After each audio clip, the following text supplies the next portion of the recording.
गाडीचं हे ओके हो दिसतं. आता ठीक आहे ना? हो हो हो, मी आधी ओळख करून देते. हा नमस्कार मंडळी.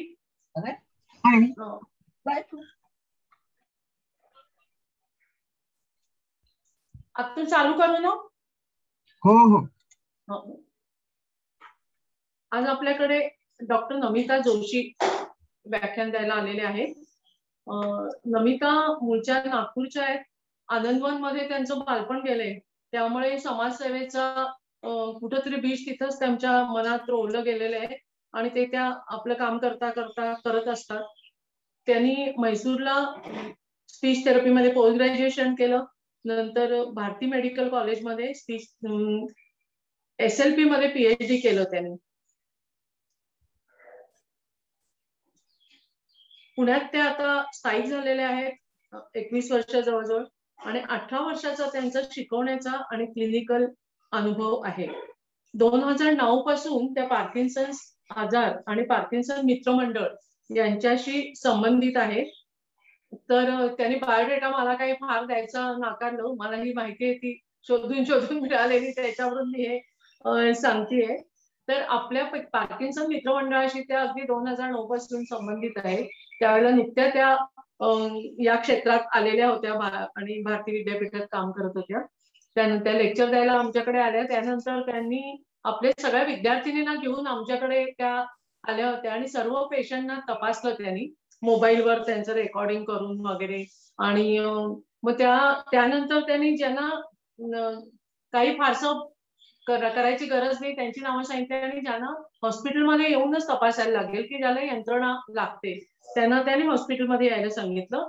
आणि भारती विद्यापीठाने त्यावेळेला फ्री तपासणं वगैरे हे सगळं ठेवलेलं होतं पार्किन्सनच्या पेशंटना स्पीच थेरपी देण्यासाठी. बरेच दिवस आणि बऱ्याच जणांनी याचा फायदा घेतलेला होता. आणि स्मरणिकेत पण आमच्या त्यांनी लेख दिला होता. आणि त्यानंतर आता नर्मदामध्ये ज्यावेळेला आपलं सुरू झालं तेव्हाही त्या लेक्चर द्यायला आल्या होत्या. अगदी प्रेग्नंट होत्या त्यामुळे म्हणल्या की मला नंतर जमणार नाही, त्यामुळे मला आत्ताच मी देऊ शकते म्हणून. तर त्यामुळे आपल्याशी त्यांचं अगदी खूप जवळून संबंधित आहे. केव्हाही त्यांना बोलवलं तर त्या अगदी आपण हक्काने बोलवू शकतो. नंतर आकाशवाणी, दूरदर्शन इथं पण त्यांच्या मुलाखती झालेल्या आहेत. परवा मला युट्यूबवर माटेगावकर त्यांची पण म्हणजे व्हॉइस कल्चरवर घेतलेली मुलाखत दिसली. म्हणजे मी हा अशी शोधून काढलेली माहिती आहे, त्याच्यातून हे सांगतेय. आणि करोनापूर्वी खरं तर ऑनलाईन आता आपण खूप मोठ्या प्रमाणात सुरू केलं, तपासण्या पण सुरू झाल्या. पण करोना सुरू होण्यापूर्वीच त्यांचं हे ऑनलाईन सुरू झालेलं होतं. संपर्क क्लिनिक त्यांचं त्यांनी आता स्वतंत्रपणे चालू केलेलं आहे आणि त्यामार्फत त्या आपल्या अनेक पेशंटना पण त्यांनी म्हणजे ऑनलाईन तपासलेलं आहे आणि व्यायाम वगैरे सांगितलेले आहे. तर मला वाटतं की एवढी मला जी माहिती आहे ती मी ओळख करून दिलेली आहे. आणि काही आता मला वाटतं नमिता तू सांगावं तुझ्या ओळखीतून बाकी तुझ्या डिटेल्स असं वाटतं आणि त्याकडे आता सुपूर्द करते. हो धन्यवाद काकू. तुम्ही म्हणजे एवढं गुगल करून माहिती काढली. मी तुम्हाला म्हटलं होतं नुसतं नमिता जोशी स्पीच थेरपिस्ट सांगा, पण थँक्यू फॉर लवली इंट्रोडक्शन. आणि मी मराठी आणि इंग्लिश असं थोडं ठेवणार आहे, चालेल ना सगळ्यांना? लँग्वेज थोडं मराठी थोडं इंग्लिश असं चालेल? आणि जे समजणार नाही ते मी परत मराठीत सांगेन. समजा तुम्हाला कोणाला काही कळालं नाही किंवा एखादी एक्सरसाइज समजली नाही ती मी परत मराठीत सांगेन. तुम्ही मला हँड रेज करा तुमच्या व्हिडिओमध्ये किंवा तुम्हाला जिथे ग्रीन एक ऑप्शन येतं तिथे तुम्ही रेज हँड म्हणून ऑप्शन येतं तुम्हाला, ते तुम्ही करू शकता. मग कोणाचा हँड रेज मला दिसला की मी थांबीन किंवा आपण सगळ्यात शेवटी प्रश्न उत्तर घेऊयात. सो आज आपण पार्किन्सन्स डिसीज, इडिओपॅथिक पार्किन्सन्स डिसीज जो मोस्टली कॉमन आहे त्याच्याबद्दल आपण आज व्हॉइस आणि स्वॉलोइंग आणि स्पीच थेरपी काय काय असू शकते किंवा स्पीच थेरपिस्टचा रोल काय काय असू शकतो पार्किन्सन्स डिसीज आणि त्याच्या थेरपी आणि मॅनेजमेंट मधला ते आपण बघणार आहोत. सो आता मी प्रेझेंटेशन पुढे नेते. संपर्की पॉलिक्लिनिक काकूंनी सांगितल्याप्रमाणे मी 2017 साली त्याचं आम्ही ओपनिंग केलं. त्याच्या अगोदरच आम्ही थेरपी तिथे द्यायला सुरुवात केली होती, पण ऑफिशियल ओपनिंग त्याचं 2017, आता 5वं वर्ष आहे. आता माझ्या 2 ब्रँचेस आहेत, एक कोथरूडला आणि एक पुणे सातारा रोडला. इथे आम्ही speech therapy, occupational therapy, physiotherapy, त्याच्यानंतर psychotherapy, psycho educational testing, career guidance testing, hearing aid dispensing अशा सर्व सोयी देतो. आणि आम्ही घरपोच सेवा, ऑनलाईन सेवा आणि प्रत्यक्ष सेवा अशा तिन्ही प्रकारे सेवा देतो. आणि आपल्यापैकीच बऱ्याच लोकांनी आमच्या घरपोच सेवेचा देखील फायदा घेतलेला आहे किंवा ऑनलाईन सेवेचा देखील फायदा घेतलेला आहे ऑलरेडी. त्याच्यामुळे तुम्हाला माहितीच आहे, मी ग्रुपमध्ये टाकत असते काही काही नवीन नवीन अपडेट्स येतात ते. ही थोडीशी ओळख तुम्हाला आज क्लिनिक बद्दल दिली आहे, कारण की बऱ्याच लोकांना माहिती नसतं की कुठे सेवा चांगली आहे किंवा कुठल्या सेवेने आपला फायदा होऊ शकतो. सो ह्याचं मूळ कारण काढायचं म्हणजे मी अकॅडमिक जॉब याच्यासाठी सोडला की मला पेशंट्स बद्दल किंवा पेशंट्स बरोबर काम करायला प्रचंड आवडतं. आणि तुम्हाला सगळ्यांना माहितीये, तुमच्यापैकी बरेच जण शिक्षण क्षेत्रात होते, त्याच्यामुळे तुम्हाला माहितीये की जसं जसं आपण वरती जातो शिक्षण क्षेत्रात तसं टीचिंग आणि क्लिनिकल कमी होतं आणि ऍडमिन वर्क वाढतं. आणि मग त्याच्यानंतर आपल्याला त्याच्यात रस सुरत नाही, मग ते आपण एक जॉब म्हणून करत असतो. तर तसं बरेच वर्ष मी भारतीय विद्यापीठात 13-14 वर्ष मी काम केलं आणि नंतर मला असं लक्षात आलं की नाही, माझं पिंड हा पेशंट बरोबर काम करण्याचा आहे आणि ऍडमिन वर्क किंवा पेपर परीक्षा घेण्याचा माझा पिंड नाहीये आणि माझं तिथे मन रमेना. म्हणून मी शेवटी क्लिनिक काढलं आणि खूप मुश्किलीतून आम्ही आज या पॅन्डेमिकच्या समोरी गेलेलो आहोत आपण सगळेच. आणि थँकफुली बाकीचे जसे काही उद्योग बंद झाले तसं क्लिनिक बंद झालं नाही, उलट क्लिनिकचे पेशंट पॅन्डेमिक मध्ये वाढले, कारण की आमचं हे क्लिनिक ऑनलाईन होतं आणि 2017 सालापासूनच ऑनलाईन असल्यामुळे मला ह्या पॅन्डेमिकच्या मधनं सुद्धा आमच्या क्लिनिकला तारायला खूप कष्ट किंवा खूप जास्ती आम्ही लो पेशंट्स बेसिस गेलो नाही, उलट आमचे पेशंट्स वाढले. ही एक आनंदाची बातमी आहे आणि ज्याचा मला अभिमान आहे की तेवढी दूरदृष्टी ठेवून आमच्या टीमनी त्याच्यावर काम केलं. आणि मी माझ्या टीम बद्दल खूपच मला अभिमान आहे, कारण की आमची सर्व महिलांची टीम आहे, ऑल वुमन टीम आहे. आणि वी आर व्हेरी प्राऊड की आम्ही ते 8 जणी कात्रज क्लिनिकला आणि 4 जणी कोथरूड क्लिनिकला आम्ही आहोत. आणि आम्ही सर्व मिळून ह्या संस्थेला कसं वाढवता येईल आणि लोकांपर्यंत जास्तीत जास्त ही कशी सेवा पुरवता येईल याचा आम्ही सतत प्रयत्न करत असतो. आता आज आपल्या टॉपिककडे वळूया. तर ह्या टॉपिकमध्ये मी थोडं डेफिनेशन, इटिओलॉजी, पॅथॉलॉजी टाकलंय. हे खूप मी त्याच्यावर डिस्कस करणार नाहीये, पण हे प्रेझेंटेशन आपण युट्यूबवर पण घालणार आहोत. सो त्यांना जे युट्यूबवर पुढे बघतील त्यांना थोडंफार पार्किन्सन्स आणि याच्याबद्दल नवीन पार्किन्सन्स झाले जे असतात त्यांना इतकी म्हणजे आयडिया नसते, त्यांना माहिती नसतं, तर त्यांना थोडंसं माहिती व्हावं म्हणून थोडे पॉइंट्स टाकलेत. पण आपण मेजर आपला फोकस हा मॅनेजमेंटवरच राहणार आहे आणि आपण आता एक छोट्या पॉइंट्स बघूयात आणि मग मी मॅनेजमेंटवरती डिटेल बोलणार आहे. सो आपल्या सगळ्यांना माहिती आहे की इडिओपॅथिक पार्किन्सन्स डिसीज हा पार्किन्सोनिझमचा एक भाग आहे. म्हणजे पार्किन्सोनिझम मध्ये बरेच बाकीचे पण छोटे डिसऑर्डर्स इन्व्हॉल्व्ह होतात. त्याच्यामध्ये multiple system atrophy, progressive supranuclear palsy, drug induce parkinsonism, vascular parkinsonism, Lewy body dementia असे सगळे येतात. आणि इडिओपॅथिक पार्किन्सन्स डिसीज हा एक त्याच्यातला भाग आहे. पण हा मोस्ट कॉमनली ऑकरिंग आहे. मोस्ट ऑफ द पेशंटला आधी तुमच्या जेनेटिकली चालत आलेला पार्किन्सन्स असा खूप बहुतांश आपल्याकडे बघायला मिळत नाही, पण वयोमानानुसार आलेला पार्किन्सन्स डिसीज बऱ्यापैकी बघायला मिळतो. सो ड्रग इंड्यूस्ड आणि आयपीडी आपल्याकडे जास्त प्रमाणात दिसून येतात. म्हणून आज मी हा टॉपिक घेतलेला आहे, ज्याचं प्रमाण साधारण 0.2 पर 1000 असं आहे. म्हणजे 500 मधनं 1 असा पेशंट पार्किन्सन्स डिसीजचा असू शकतो. जनरली हा 50 वर्षाच्या वरच्याच लोकांना होतो, पण एखादा 20 वयाच्या आतल्या मुलांना देखील होऊ शकतो. त्याचं जे ड्रग इंड्यूस्ड पार्किन्सन्स डिसीज आहे तो जनरली यंगर मुलांना होतो. त्याचा इन्सिडन्स आणि प्रिव्हिलन्स हा एज वाईज इन्क्रीज होतं. जसं वय वाढतं तसं त्याचा इन्सिडन्स वाढला आहे. आणि दोन्ही जेंडर्स मध्ये म्हणजे पुरुषांमध्ये आणि महिलांमध्ये त्याचा इन्सिडन्स सेमच आहे. म्हणजे पुरुषांमध्ये अधिक आणि महिलांमध्ये अधिक असं काही नाही, सेमच प्रमाणात तो दोन्ही पुरुष किंवा स्त्री यांमध्ये होऊ शकतो. आता इटिओलॉजी म्हणायचं झालं तर तसं तुम्ही कोणी विचारलं की याचं कारण नेमकं काय होतं, असं काही सांगता येणार नाही. अजून शास्त्रज्ञांनी किंवा शास्त्रांनी त्याचा शोध लावू शकलेले नाहीयेत. पण त्याच्यावर बऱ्याच थिअरीज आहेत की असं म्हणतात की जे तंबाखू खातात किंवा सिगारेट ओढतात किंवा निकोटीन कुठल्याही पदार्थामधनं जे सेवन करतात त्यांना पार्किन्सन्स कमी होतो. कारण की त्याच्यामध्ये लेस म्हणजे जे डोपामाइन कमी करणारे एजंट्स असतात ते त्याच्याने मरतात, म्हणून मग डोपामाइन होत नाही आणि त्याच्यामुळे मग पार्किन्सन्सची रिस्क कमी होते. पण याचा अर्थ असा नाहीये की त्याच्यामुळे तुम्ही स्मोकिंग केलं तर पार्किन्सन्स होणार नाही, असं नाहीये. पण पार्किन्सन्स बेसिकली स्मोकर्स मध्ये कमी आढळून येतो असं शास्त्र आहे. सो याचा अर्थ असा नाहीये की तुम्ही स्मोकिंग करा म्हणजे पार्किन्सन्स होणार नाही. याचा अर्थ तुम्हाला स्मोकिंगमुळे अजून बाकीचे आजार पण होऊ शकतात. सो आपण त्याच्यापासून दूर राहूया. ही एक थिअरी आहे. आणि टोबॅको खाणाऱ्या व्यक्तींमध्ये आणि सिगरेट ओढणाऱ्या व्यक्तींमध्ये पार्किन्सनचं प्रमाण कमी झालेलं दिसून येतं. त्याच्यानंतर दुसरी थिअरी आहे एमपीटीपी, ज्याच्यामुळे आपल्याला आपल्या बॉडीमध्ये काही केमिकल्स असतात, जे केमिकल्स बाहेरनं आपण टॉक्झिन्स जे घेतो म्हणजे ड्रग्स थोडक्यात जे घेतो त्याच्यामधनं ते टॉक्झिन्स आपल्या बॉडीमध्ये गेल्यानंतर पार्किन्सोनिझम होतो. हा जनरली यंगर मुलांमध्ये होतो, छोट्या मुलांमध्ये म्हणजे 20ल्या मुलांमध्ये हा पार्किन्सन्स टाईप थिअरी दिसते. आणि जेनेटिक फॅक्टर्स म्हणजे ज्याच्यामधनं पिढ्यानपिढ्या फॅमिलीजमध्ये चालत आलेला हा. आणि इडिओपॅथिक म्हणजे अननोन इटिओलॉजी, ज्याला आपण ह्याच्यापैकी काहीच कारण देऊ शकत नाही तरी पण मला झाला. सो ही इडिओपॅथिक पॅथॉलॉजी आहे जी मोस्टली कॉमनली ऑकरिंग आहे ओल्ड एज मध्ये. त्याच्यानंतर पॅथॉलॉजी जर म्हणाल तर काय होतं नेमकं ब्रेनमध्ये, काय होतं की ज्याच्याने पार्किन्सन्सचे आपल्याला सिम्पटम्स दिसून येतात. तर ते एक म्हणजे की न्यूरॉन्स आपले जे असतात, जे डोपामिनर्जिक न्यूरॉन्स असतात सबस्टॅन्शिया नायग्रा ह्या भागात ब्रेनच्या, ते कमी होतात.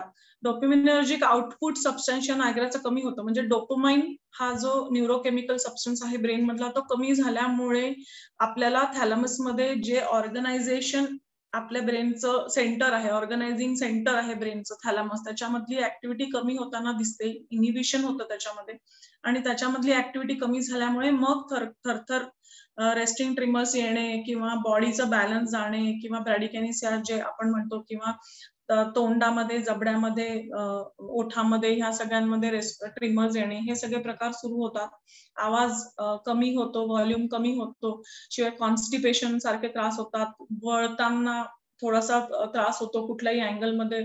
आपण जेव्हा 90 डिग्रीज किंवा 180 डिग्रीज वळायचं असतं तेव्हा त्रास होतो. हे सगळे इश्यूज बॉडीमध्ये सुरुवात होतात डोपामाइन ह्या न्यूरोकेमिकल सबस्टन्स कमी झाल्यामुळे. तर ब्रेनमध्ये तुम्हाला आता जे मी सबस्टॅन्शिया नायग्रा असं म्हटलं ना, तर हा भाग आहे बघा, हा छोटासा निळा भाग जो दिसतोय तो आहे सबस्टॅन्शिया नायग्रा ह्या भागामध्ये. आणि ओव्हरऑल हे थॅलमस आहे.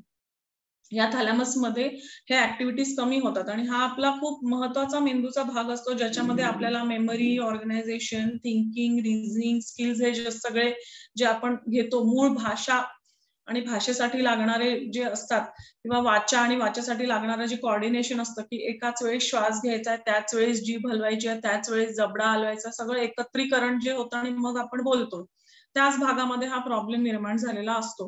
आणि शिवाय बॉडी मुवमेंट्स, आपले हात पाय, त्याचे ऑर्गनायझेशन स्किल्स. तर क्लिनिकल फीचर्स मध्ये bradykinesia, resting tremors, rigidity, postural stability, हा सगळ्याच प्रकारे आपण मेजर दिसून येतो. आणि हळूहळू स्पीच मध्ये हा उतरतो, किंवा काही सुरुवातीला लोकांना स्पीच मधनं सुरू होऊन मग पोस्चरल इन्स्टेबिलिटी मध्ये उतरतो. So postural instability severe condition जेव्हा येते तेव्हा अगदीच त्याचा रिजिडिटी आणि पोस्चरल इन्स्टेबिलिटी वाढते, म्हणजे बॅलन्स जातो बॉडीचा. आणि सुरुवात ती स्पीच पासून होऊ शकते किंवा स्पीच ओरोमोटर रेस्टिंग ट्रिमर पासून होऊ शकते. थोडक्यापासून ते पुढे सिव्हिअर वाढू शकतं. जितका वयाच्या लवकर तो होतो तितकी त्याची माइल्ड फॉर्म असतो, जितका वयाच्या उशिरा तो निर्माण होतो तितकी त्याची कॉम्प्लेक्सिटी वाढत जाते. आणि तो तेवढ्या सिव्हिअर प्रमाणात होतो. म्हणजे 60 मध्ये झाला तर तो तेवढ्या सिव्हिअर प्रमाणात होतो. 50शीतच झाला तर थोडा माइल्ड फॉर्म पासून सुरू होऊन मग तो सिव्हिअर होतो. तर ह्यामध्ये तुम्हाला दिसत असेल की skin, mouth, eyes, brain, lungs, muscles, intestine, ह्या सगळ्यामध्ये पार्किन्सनचे सिम्पटम असतात. म्हणजे फक्त स्वॉलोइंग, स्पीच आणि व्हॉइस मध्ये सिम्पटम असतात असं नाही. तर स्पीच आणि व्हॉइस मध्ये नेमके काय सिम्पटम्स असतात की लंग्स, आपण फुफ्फुसांमध्ये हवा भरण्याची जी कॅपॅसिटी असते ती कमी झालेली असते. फुफ्फुसात आपण हवा भरतो आणि आपण हवा सोडतो तेव्हा आपण बोलत असतो, तेव्हा या लंग्स मध्ये हवाच एवढी भरली जात नाहीये किंवा घेतली जात नाहीये. त्याच्यामुळे काय होतं, बोलताना ती हवा सोडता पण येत नाही. किंवा मसल विकनेस येतो, घशामध्ये स्वरतंतूला मसल विकनेस येतो, किंवा तोंडामध्ये खूपच कोरड पडते. त्या कोरडेमुळे सुद्धा आवाजात म्हणजे तेवढं स्पष्टता येत नाही, किंवा काही जणांना ड्रुलिंग होतं की खूप लाळ गळते. तर तुम्हाला वेगळ्या टाईपचं म्हणजे ओरोमोटार तुमची रिजिडिटी आहे का, तुमची कुठल्या टाईप हायपोकायनेटिक तुमचा डिसऑर्डर आहे, किंवा हे पार्किन्सन डिसीज हा हायपर कायनेटिक डिसऑर्डर मध्ये मोडला जातो. पण त्याचे जे पार्किन्सोनिझमचे भाग मी दाखवले, आयपीडीचा हा वेगळा भाग आहे, पण जे 8 प्रकारचे वेगवेगळे डिसऑर्डर्स मी दाखवले त्याच्यामध्ये मल्टिपल फंक्शनिंग पण होतं. सो काही जणांना ड्रुलिंग पण होतं, काही जणांना ड्रायनेस ऑफ माउथ होतं, काही जणांना एक्सेसिव्ह डिफिकल्टी इन स्वॉलोइंग येते, एक्सेसिव्ह सलावेशन, असं वेगवेगळ्या प्रकारचे दोष असू शकतात. सो ज्यांना ड्रुलिंग होतं त्यांना कधी कधी ते आपल्या तोंडातनं लाळ गळते ही कंट्रोल करता येत नाही, बोलताना सारखी लाळ बाहेर येते, किंवा मग ते स्लगिश होतं, जिभेचे जे हालचाल होते ती स्लगिश होते. सो अशा प्रकारचे त्यांना ओरोमोटार आणि आवाजाचे सिम्पटम्स निर्माण होतात.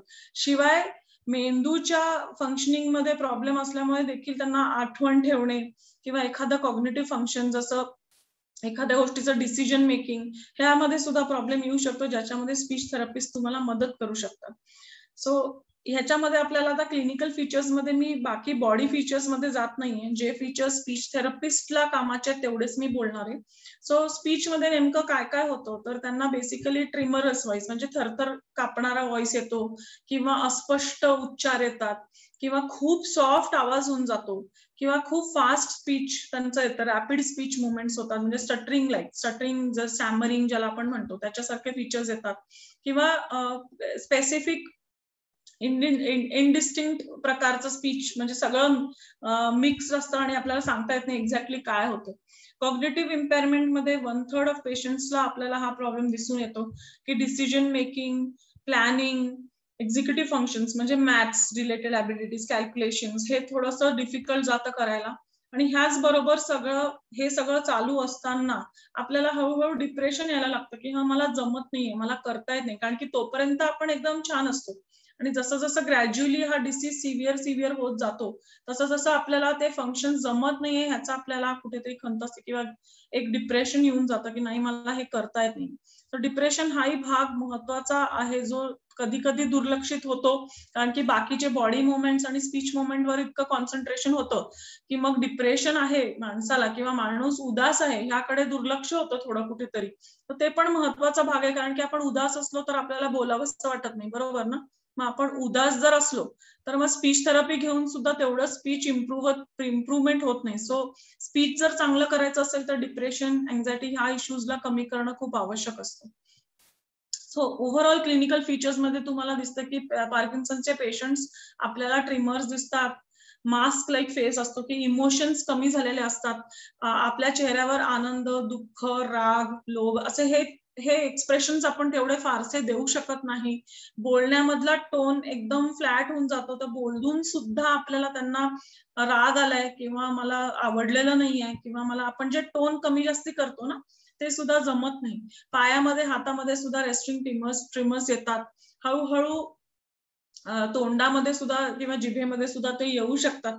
सो मोस्टली एक्स्ट्रीमिटीज म्हणजे हात आणि पायात येतात, पण तोंडामध्ये लाळ गळणे किंवा खूप जास्त ड्रुलिंग होणे किंवा त्याच्यामुळे मुवमेंट्स, टंग मुवमेंट्स आणि जॉ मुवमेंट्स कमी होतात किंवा खूप फास्ट होतात, स्टटरिंग सारख्या होतात. त्याच्यामुळे बोललेलं समोरच्या व्यक्तीला कळत नाही किंवा परत परत विचारावं लागतं आणि त्यामुळे अजून मेंटल त्रास होतो पेशंट. सो ह्या सगळ्या गोष्टींचं इन्व्हेस्टिगेशन नीट व्हायला पाहिजे. तुम्ही प्रॉपर डॉक्टरकडे जाऊन, मेडिकल टीम आहे, पार्किन्सन डिसीज हा एका कुठल्या डॉक्टरांनी ट्रीट करण्यासारखा नाही किंवा टेस्टिंग करण्यासारखा नाही. तर न्यूरोलॉजिस्ट, सायकोलॉजिस्ट, स्पीच थेरपिस्ट आणि ऑफकोर्स तुमचे जे डॉक्टर आहेत मेडिसिन, त्या सगळ्या टीमनी मिळून हा डायग्नोसिस करायचा असतो. आणि त्याच्यानंतर ऑफकोर्स रेडिओलॉजिस्ट, आणि तुम्हाला MRI वगैरे करावा लागतो. आणि डिफरन्शियल डायग्नोसिस करणं पण खूप इम्पॉर्टंट असतं की नेमका कुठला टाईप आहे, व्हस्क्युलर आहे, ड्रग इंड्यूस आहे, डिमेन्शिया टाईप आहे, प्रोग्रेसिव्ह सुप्रान्युक्लियर पाल्सी आहे किंवा मल्टिपल सिस्टीम ॲट्रोफी आहे. हे सगळं तुम्हाला डॉक्टर व्यवस्थित समजावून सांगतात आणि त्यानुसार तुमची ट्रीटमेंट ठरते. प्रत्येकामध्ये थोडाफार स्पेसिफिक सिम्पटम्सचा फरक आहे आणि त्याच्यानुसार आपल्याला स्पीच थेरपी कुठे जास्ती लागेल आणि कुठे कमी लागेल असं दिसून येतं. जर तुम्ही इथे पाहिलात तर ह्या पर्टिक्युलर याच्यामध्ये स्टटरिंग लाईक मुवमेंट व्हस्क्युलर पार्किन्सोनिझम मध्ये आहे, कॉग्निटिव्ह इम्पेअरमेंट, सुप्रान्युक्लियर पाल्सी पार्किन्सनिझम मध्ये आहे, किंवा ओव्हरऑल रिजिडिटी आणि सेरिब्युलर सायन्स हा मल्टिपल सिस्टीम ऍट्रोफी मध्ये आहे, वीकनेस येतो, हायपोकायनेटिक फीचर्स येतात आणि बोलताना अजून त्रास होतो. सो प्रत्येकाचे वेगवेगळे थोडेफार फीचर्स थोडेफार बदलत असतात आणि त्यानुसार थेरपी पण बदलावी लागते. म्हणून हे जस्ट तुम्हाला एक अंदाज दिलाय मी.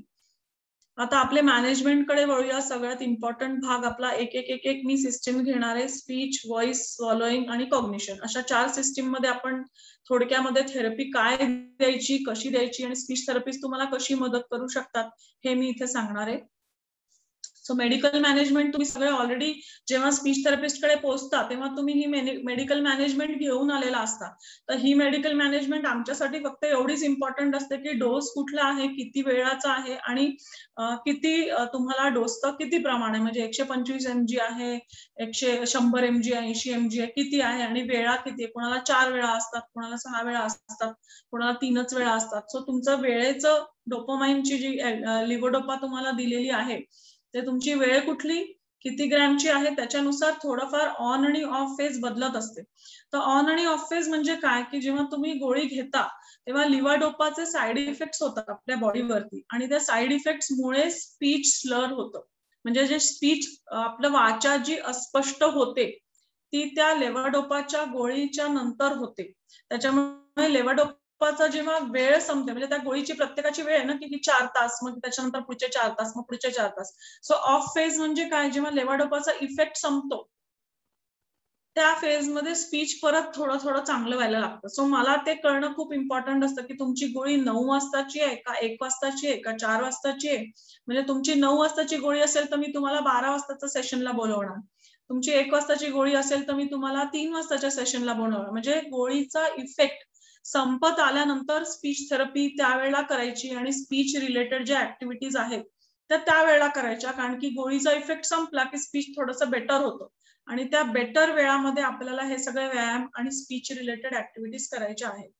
सो हे सगळ्यात इम्पॉर्टंट आहे की साईड इफेक्ट्स लेव्होडोपाचे खूप असतात. नॉशिया आणि वॉमिटिंग, कन्फ्युजन, व्हिज्युअल हॅल्युसिनेशन्स, डिल्युजन्स, कोया हे सगळे साईड इफेक्ट्स एल्डोपानी येऊ शकतात. जेवढा सिव्हिअर डोस असतो तेवढे सिव्हिअर साईड इफेक्ट्स दिसून येतात आणि इन्व्हॉल्युंटरी मुवमेंट्स वाढतात, फ्रीजिंग वाढतं आणि बरेच बाकी इनइफेक्टिव्ह सेव्हरल इयर्स ग्रॅज्युअली हळूहळू बॉडी आपली फ्रीज व्हायला लागते एकदम स्टॅच्यू सारखी. त्याच्यामुळे एल्डोपा जेव्हा संपतोय, एल्डोपाचा इफेक्ट तुमच्या बॉडीवर जेव्हा संपतोय त्या दिवसातल्या त्या वेळेला मला स्पीच थेरपी देणं जास्त इफेक्टिव्ह होणार आणि तुम्हाला सुद्धा ती इफेक्टिव्ह घेणं होणार. त्याच्यामुळे आपल्याला गोळीच्या वेळेनुसार ती स्पीच थेरपीची वेळ ठरवायची, गोळीच्या वेळेनुसार तुम्हाला स्पीच थेरपीचे व्यायामची वेळ ठरवायची. सो हे तुम्हाला इम्पॉर्टंट माहिती असणं खूप इम्पॉर्टंट आहे. काय माहित नसतं की गोळीची वेळ संपली की एक्सरसाइज करायची माहित नसतं. ते गोळी खाल्ल्या खाल्ल्या एक्सरसाइज करतात आणि मग तेव्हा त्या एक्सरसाइजचा एवढा फायदा होत नाही तुम्हाला, कारण की गोळी घेतल्याच्या साईड इफेक्टमुळे स्पीच अजून स्लर झालेलं असतं आणि मग तेव्हा तो व्यायाम करायचा तेवढा इफेक्टिव्ह होत नाही किंवा तेवढं तुम्हाला क्लॅरिटी इन थेरपी मिळत नाही. आणि सर्जिकल मॅनेजमेंट असतंच, फिजिओथेरपी असतं, स्पीच थेरपी असतंच आणि ऑफकोर्स न्यूरोसायकेट्रिक ट्रीटमेंट असते, सेरोटोनिन इनिबिशन ज्याला आपण म्हणतो की डिप्रेशन कमी करण्यासाठी, तर ते असतंच. पण आता मी आज कशाबद्दल बोलणार आहे, तर आज मी स्पीच थेरपी बद्दल बोलणार आहे. मग स्पीच थेरपीमध्ये काय काय आपण नीट करू शकतो, तर आपण आर्टिक्युलेशन म्हणजे आपण उच्चार दोष नीट करू शकतो. ज्यांचं अगदी अस्पष्ट उच्चार यायला लागतात तोंडातून त्यांना आपण बरं करू शकतो. ज्यांच्या गिळण्याला त्रास होतात की ड्रुलिंग होत आहे किंवा थोडंसं खाल्लं तरी सारखा खोकला येतोय, ठसका लागतोय किंवा अगदी घशामध्ये अडकल्यासारखं होतं घास तसं होतंय, गिळताना त्रास होतोय किंवा आवाजामध्ये खूप कमी आवाज येतोय, व्हॉल्यूम दुसरी पण इव्हन म्हणजे घरातल्या माणसांना देखील आवाज पोचतच नाहीये, आवाज घोगरा येतोय, अशा प्रत्येक पेशंटला स्पीच थेरपिस्ट हेल्पफुल करतात. किंवा ज्या लोकांना चौथं स्टॅमरिंग सारखे निर्माण होतात एल्डोपामुळेच, एल्डोपाच्या साईड इफेक्टमुळेच हे स्टॅमरिंग फीचर्स यायला लागतात, त्यांना सुद्धा स्पीच थेरपीचा फायदा होतो. किंवा कॉग्निटिव्ह फंक्शन ज्यांना मेमरी लॉस आहे किंवा ऑर्गनायझेशन स्किल्स लॉस आहे, डिसिजन मेकिंग लॉस आहे, प्लॅनिंगचं थोडंसं कळत नाही किंवा कॅल्क्युलेशन्स आणि हे तत्सम ह्या गोष्टींमध्ये प्रॉब्लेम यायला लागतात, त्या प्रॉब्लेम्सला सुद्धा स्पीच थेरपिस्ट तुम्हाला हेल्प करू शकतात. तर या 5 गोष्टींमध्ये स्पीच थेरपिस्ट तुम्हाला हेल्प करतात. सो आता आपण एक एक बघूया की कसं हेल्प करतात तुम्हाला स्पीच थेरपिस्ट. सो आर्टिक्युलेशन थेरपीमध्ये नेमकं काय असतं, तर आर्टिक्युलेशन थेरपीमध्ये वेगवेगळे ओरोमोटर एक्सरसाइजेस असतात. जसं चित्रात तुम्हाला दाखवलं गेलंय की जीभ बाहेर काढणे, जिभेवरती आईस्क्रीम स्टिक ठेवून त्याला ढकलणे, जीभ वरच्या दाताला खालच्या दाताला लावणे, जीभ समोर सरळ करून अशी धरून ठेवणे, हे सगळे स्पेसिफिक व्यायाम दिलेले जातात. त्या पेशंट वाईज असतात. म्हणजे सगळ्यांनीच हे व्यायाम सगळ्यांनीच करायचे असं नसतं.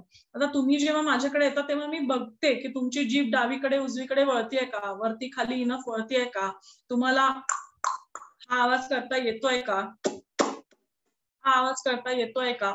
अशा एक्सरसाइजेस आम्ही एक एक तुमच्या टेस्टिंग मध्ये करून घेतो. आणि मग कुठे विकनेस आहे, ओठात विकनेस आहे का, जबड्यात विकनेस आहे का, जिभेत विकनेस आहे का, टाळूमध्ये मागच्या मृदुताळूला विकनेस आहे का, त्याच्यामुळे मग नाकातनं जास्ती आवाज येतोय का, हे सगळं आम्ही असेस करतो, हे सगळं आम्ही बघतो. त्याच्यानुसार आमची चेकलिस्ट भरून घेतो तुमच्याकडनं तुम्ही पहिल्यांदा आल्यावर. आणि मग तुम्हाला जो प्रॉब्लेम आहे, जिथे विकनेस आहे, जे व्यवस्थित काम करत नाहीये, त्या हिशोबाने तुम्हाला आम्ही हे एक्सरसाइजेस देतो. सो टंग एक्सरसाइजेस सगळ्यांनीच करावे असं नाही, जॉ एक्सरसाइजेस सगळ्यांनीच करावे असं नाही. प्रत्येकाला त्याच्या दोषाप्रमाणे एक्सरसाइजेस दिल्या जातात. मी फक्त इथे एक चित्र टाकलंय की तुम्हाला कळावं की एक्झॅक्टली ओरोमोटर एक्सरसाइजेस म्हणजे काय असतं.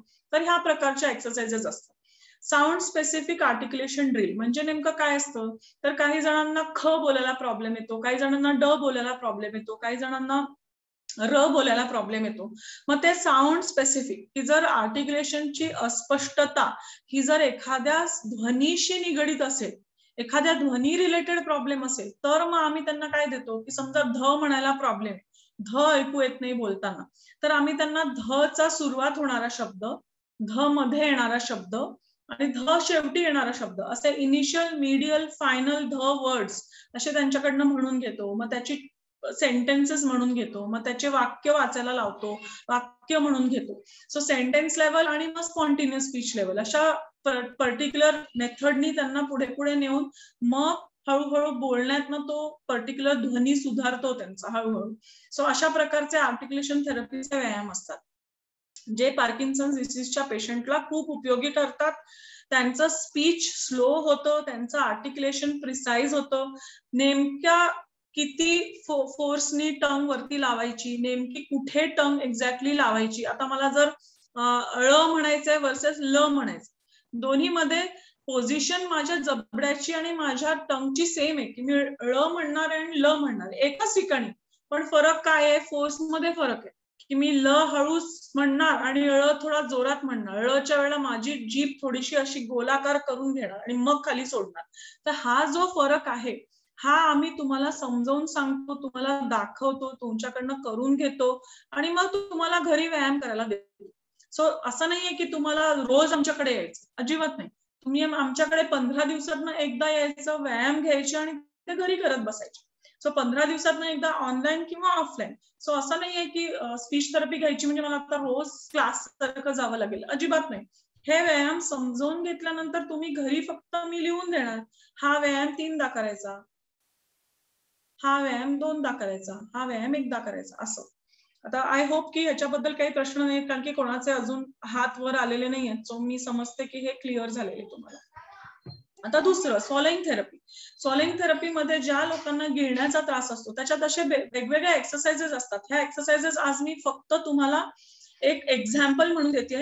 ह्या प्रत्येकालाच ह्याच एक्सरसाइजेस द्याव्या अशा नसतं. प्रत्येकाचा जो पॅटर्न असतो की मला गिळताना त्रास होतोय म्हणजे काय, माझी जीभ मागे पुढे वळत नाहीये म्हणून मला गिळायला त्रास होतो, किंवा माझी जीभ समोर मागे पुढे होतीये पण नंतर माझा पटजिमेमध्ये जी मुवमेंट व्हायला पाहिजे किंवा माझ्या स्वरतंतू आणि जिभेच्या 2 हालचालींमध्ये जे कोऑर्डिनेशन पाहिजे ते होत नाहीये, तर माझी जीभ वळून जाते किंवा माझी जीभ घासाला मागे ढकलते पण माझा स्वरतंतू बंदच होत नाही आणि मग घास माझ्या स्वरतंतूमध्ये जातो किंवा मग मला ठसका लागतो.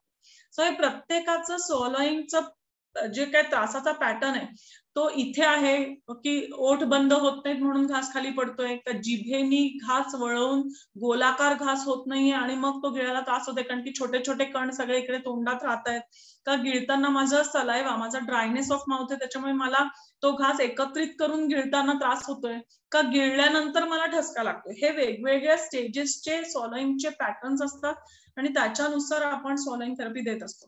सो आता जसं एक्सरसाइज नेमकं म्हणजे काय असतं, आता इथे हॉक एक्सरसाइज जी दिलेली आहे किंवा हॉक मनूवर जे दिलेलं आहे त्याच्यात काय म्हणायचंय की से वर्ड हॉक आणि फोर्सफुली क म्हणायचंय आणि end of the word repeat. So ते का करायला सांगतोय आम्ही, जेव्हा आपण क म्हणतो तेव्हा आपली जीभ मागे टेकते अशी.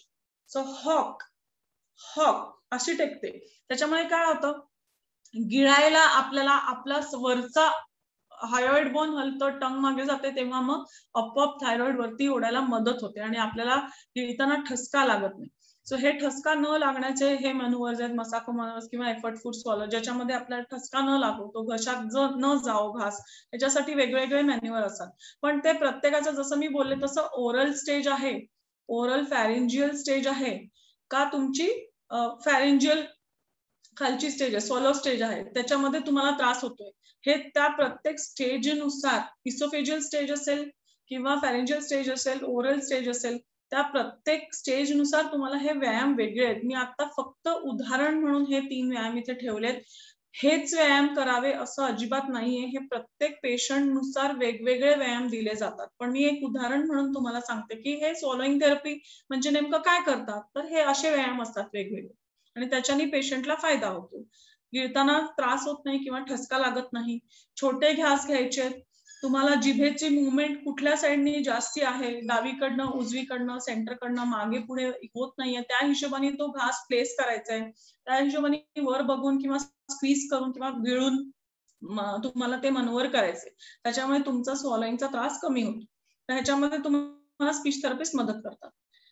आता आवाजामध्ये स्पीच थेरपिस्ट कसे मदत करतात, तर रेस्पिरेटरी एक्सरसाइजेस देतात, प्राणायाम सांगतात, त्याच्यानंतर LSVT म्हणजे ली सिल्वरमॅन व्हॉइस टेक्निक सांगतात. तर ली सिल्वरमॅन व्हॉइस टेक्निकचं चित्र मी इथे ठेवलेलं आहे की तुम्हाला तुमच्या आवाजामध्ये very soft, soft, normal, loud, shout असे प्रत्येक वेगवेगळे आवाज तुम्हाला स्वतःमध्ये कळले पाहिजे की हा माझा लाऊड आवाज आहे, हा माझा सॉफ्ट आवाज आहे. तर हे काढायला कसं, हे काढायचं कसं, तर मग रेस्पिरेटरी सपोर्ट कसा द्यायचा, जबड्यातून सपोर्ट कसा द्यायचा, घशातून सपोर्ट कसा द्यायचा, हे वेगवेगळ्या लेवलचे आवाज काढायला. आणि मेंटली की आपल्याला हे कळलं पाहिजे ना की हा लाऊड आहे किंवा हा सॉफ्ट आहे माझ्यासाठी, हा माझ्यासाठी शाउटिंग आवाज आहे. तर हे आपल्याला करण्यासाठी ह्याला वेगवेगळ्या स्टेजेसची थेरपी असते आणि त्याच्यातनं वेगवेगळ्या स्टेजेस मधनं तुम्हाला सुरुवातीला नुसतं आ मध्ये, मग नुसतं वर्ड्स मध्ये, मग सेंटेन्स लेवल मध्ये अशी ही थेरपी नेली जाते. त्याच्यात बघा की डेली टास्क कशा असतात LSVT लाऊड मध्ये, की सस्टेन आ फॉर 15 मिनिट्स, म्हणजे असं तुम्ही एका श्वासात किती वेळा म्हणताय असं 15 रिपिटेशन तुम्ही करत राहायचे. सो आ असे 15 वेळा म्हणायचे आणि मग हाय आणि लो म्हणायचे. असं 15 वेळा म्हणायचे आणि हेच तुम्ही 50 वेगवेगळे छोटे छोटे फ्रेजेस, मला घरी जायचंय, मला घरी जायचंय, हाय लो असे फ्रेजेस म्हणायचे. हे अशी रोजची प्रॅक्टिस तुम्हाला दिली जाणार की पहिल्या आठवड्यात वर्ड्स प्रॅक्टिस करा, दुसऱ्या आठवड्यात छोटे फ्रेजेस प्रॅक्टिस करा, तिसऱ्या आठवड्यात लिंक करा, चौथ्या आठवड्यात कन्व्हर्सेशन करा. तर ह्या कोर एक्सरसाइजेस तुम्हाला प्रत्येक आठवड्याच्या दिलेल्या असतात आणि तुम्हाला तसं मटेरियल दिलं जातं, तुम्हाला ते कसं करायचं शिकवलं जातं.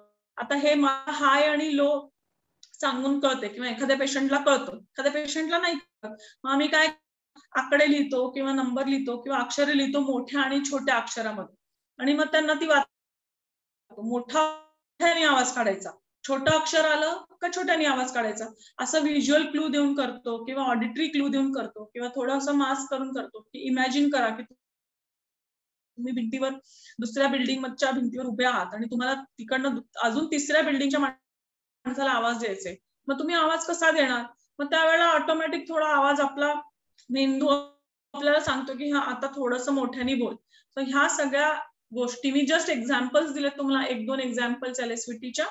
या सगळ्या ऍक्टिव्हिटीज आपण करून आवाज वाढवण्याचा प्रयत्न करतो. व्हॉल्यूम वाढवण्याचा प्रयत्न करतो. मग आता काही जणांचा घोगरा आवाज असतो, थोडा ब्रिदी आवाज असतो, मग त्याला काय करायचं? किंवा आज एका आपल्या पार्किन्सन ग्रुपमध्ये एक स्पेसिफिक प्रश्न टाका म्हणून मी रिक्वेस्ट केली होती. तर एक प्रश्न आलेला आहे, तो प्रश्न मी वाचते. एकच मिनिट मला द्या. मी तो स्पेसिफिक प्रश्न वाचते आणि तुम्हाला सांगते की त्यांनी काय विचारलंय. माझ्या व्होकल कॉर्डवर सिस्ट आला आहे, त्यामुळे माझा आवाज बदलला आहे आणि डॉक्टरनी फक्त ओंकार म्हणायला सांगितलंय आणि आणखीन काही उपाय आहेत का? सर, तर वनिता मॅडम म्हणून आहे, त्यांनी हा प्रश्न टाकलाय. तर वनिता मॅडम, मी तुम्हाला हेच सांगेन की सिस्ट आला असेल तर तुम्हाला SOVT एक्सरसाइजेस करावे लागतील आणि त्याच्यासाठी नक्कीच थेरपी आहे. त्याच्यामुळे तुम्ही मला नक्की कॉन्टॅक्ट करू शकता. आणि ह्या एक्झाम्पल आहेत. माझ्या गायडन्स शिवाय आपण अचानक ह्या एक्सरसाइजेस सुरू करू नका, कारण की ह्या एक्सरसाइज जर तुम्ही न कळत आणि थोड्याशाच नॉलेज पुरतं तुम्ही केल्यात तर तुम्हाला त्याचा अपाय पण होऊ शकतो. सो आपण बुडबुडे काढणं, जीभ ओठामध्ये घेऊन लिप्टिल असं आपण जे करतो ते जीभ मध्ये ठेवून करायचंय, किंवा लेबियल फ्रिकेटिव्ह, किंवा शिट्टी वाजवणं, किंवा कप फोनेशन, किंवा कप मध्ये पाणी घेऊन त्याच्यामध्ये एखादी नळी घेऊन त्याच्यामध्ये असे करणे. सो हे ओंकारचे वेगवेगळे प्रकार आहेत जे आपण आता तुम्हाला शिकवू शकतो. आणि तुमचा सिस्ट हा अति जास्ती ताणून बोलल्यामुळे कधी कधी सिस्ट येतो, किंवा अति जास्ती ऍसिडिटी होत असेल खाण्यातून तरी पण सिस्ट येऊ शकतो. तर हे नक्की काय रिझन आहे हे मला आधी फाइंड आउट करू द्या. त्याच्यानुसार तुम्हाला काय काय करायची गरज आहे, कुठली एक्सरसाइजेस किती वेळ किती वाजता कधी करायची हे मी तुम्हाला व्यवस्थित लिहून देईन. पण SOVT एक्सरसाइजेस तुम्हाला निश्चित कराव्या लागतील, कारण की तुमच्या घशावरती फोड आलेला आहे. स्पीच थेरपी स्टटरिंगसाठी, स्टटरिंग जे पेशंट्स मध्ये येतं त्याच्यामध्ये रेट रिड्युसिंग एक्सरसाइजेस असतात. की आता फॉर एक्झाम्पल मेट्रोनोम म्हणजे काय, अशी बीट्स येतात, नंबर ऑफ बीट्स. तर प्रत्येक बीटवर एक शब्द बोलायचा. मला घरी जायचं आहे, मी आता जेवण करणार आहे. त्याला म्हणतात मेट्रोनोम. सो मेट्रोनोम हा ऍप मिळतो मोबाईलवर, तुमच्या सगळ्यांच्या हा ऍप मिळतो. हे फक्त कानामध्ये लावायचे, ते बीट्स कानात वाजत राहतात आणि मग तुमचा रेट रिड्यूस होतो. किंवा डिलेड ऑडिटरी फीडबॅक, कानामध्ये तुमचं स्वतःचं बोलणं तुम्हाला थोड्या वेळाने ऐकू येतं. म्हणजे तुम्हाला ते वेळाने ऐकू आल्यानंतर तुम्ही तुमचं ऐकून संपेपर्यंत पुढचं बोलत नाही. सो या रेट रिडक्शन स्ट्रॅटेजीज दिलेल्या जातात. शिवाय तुम्हाला बोलणं आणि विचार करणं ह्याच्यातलं जे संगनमत बिघडलेलं असतं ते आपण परत कसं जुळवायचं. म्हणजे डिस्फ्लुएन्सी ही एफर्टफुल फ्लुएन्सी आणि एफर्टफुल डिस्फ्लुएन्सी या दोन्ही भागांमध्ये डिवाइड झालेली असते. आणि मग ते कुठल्या भागात नेमकं तुमची आहे, की डिस्फ्लुएन्सी स्पॉन्टेनियस आहे का एफर्टफुल आहे, तर स्पॉन्टेनियस फ्लुएन्सी अजून आलेलीच नाही कधी, किंवा ती आता डिस्टर्ब होत चालली, कुठल्या लेवलला तुम्ही आहात त्या लेवलनुसार तुमच्या थेरपीज बदलत जातात. मग direct therapy versus indirect therapy असतात. सो ते तुम्ही कुठल्या लेवलमध्ये आहे त्या हिशोबाने दिल्या जातात. आणि मग त्याच्यानुसार प्रत्येक माणसाच्या पर्सनॅलिटीवर सुद्धा ते स्टटरिंगचं प्रमाण अवलंबून असतं. की काही जणांना आधीपासूनच घाईनी बोलायची सवय असते, तो पार्किन्सन झाल्यावरती अजूनच जास्ती वाढते किंवा फोफावते. त्याच्यामुळे मग पर्सनॅलिटीवर सुद्धा त्याचा इफेक्ट असतो. सो आपण कुठल्याही स्लाइड तुम्ही फोटो काढून घेत आहात किंवा तुम्ही कॉपी करून घेत आहात, पण हे लक्षात ठेवा की मी इथे फक्त उदाहरणं दिली आहेत. मी कुठलीही डायरेक्ट थेरपी ह्या माणसाला ही थेरपी असं मी इथे कुठेही सांगितलेलं नाहीये. त्याच्यामुळे आपल्या मनाने काही पण ट्राय करू नका. तुम्हाला जर योग्य गायडन्स हवा असेल तर मी तुम्हाला असेसमेंट करून तुम्हाला कुठली थेरपी किती दिवस लागेल, किती वाजता घ्यायची हे सगळं लिहून देते. त्याच्यामुळे तुम्ही नेमका गायडन्स घेऊनच पुढे जा आणि केवळ स्लाइडच्या भरोश्यावरती आपल्या मनाने घरी थेरपी करायला सुरुवात करू नका. Cognitive functions naming, auditory memory, working memory, recognition, visual memory, कॉन्टेक्च्युअल memory हे सगळं नाही, पटकन आठवत नाही. कोणी आपल्याला रस्ता सांगितला तर तो पटकन समजत नाही. एखाद्या रस्त्याने आपण पर्टिक्युलर गेलो आहोत तर परत तो रस्ता आपल्याला आठवतच नाही किंवा आपण दुसऱ्या कोणाला तो सांगू शकत नाही. किंवा आता एखाद्या ठिकाणी आपल्याला काही पर्टिक्युलर डॉक्युमेंट द्यायचे किंवा आपले काही एक्सपेक्टेशन्स आहेत, मग ते सारखं आपण काय काय नेमकं न्यायला पाहिजे किंवा काय काय नको न्यायला हे सगळं जे ऑर्गनायझेशन दिवसभरामध्ये काय करूयात काय करू नये हे जे डिसिजन मेकिंग आहे त्याच्यामध्ये प्रॉब्लेम्स यायला सुरुवात होते. आणि ते आपण कॉग्निटिव्ह बिहेवियरल थेरपी म्हणजे basic problem focus on emotions, focus on thoughts, focus on behaviour, हे सगळं आपण वाढवलं की ऑटोमॅटिक इथे आपल्याला मेमरी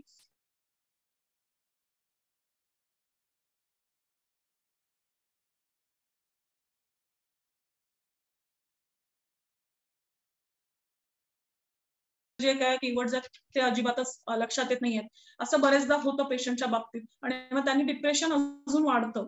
सो कॉग्निटिव्ह फंक्शन्स हे दुर्लक्षित करून चालणार नाहीये. एक्झिक्युटिव्ह फंक्शन म्हणजे सोप्या सोप्या कॅल्क्युलेशन्स. आता मोस्टली तुम्ही सगळे 60च्या वरचे आहात आणि तुमच्या वेळेला परवाचा म्हणणे दिनक्रम असायचा. सगळेजण संध्याकाळी आजी आजोबांबरोबर बसून पाढे म्हणणे, श्लोक म्हणणे, कविता म्हणणे, गोष्टी म्हणणे हे सगळं करत होतात. आणि आता अचानकपणे त्यातल्या काही गोष्टी आठवत नाहीत किंवा ते पटकन लक्षात येत नाही. नातवंडांना शिकवायचं म्हटलं तर विसर पडतो. तर हे सगळ्या गोष्टींचा म्हणजे हा परिणाम सुद्धा तुमच्या एल्डोपामुळे होऊ शकतो. त्याच्यामुळे निराश होऊन जायचं नाहीये. गोळी तर आपल्याला घ्यावीच लागणार आहे, गोळी घेतल्याशिवाय पर्याय नाही. पण आपण ऍटलिस्ट त्या गोळीचा इफेक्ट जो आपल्या बॉडीवर होतोय तो कमी करू शकतो थेरपीने, हे निश्चित आहे. सो हे झालं कॉग्निटिव्ह फंक्शन्स बद्दल.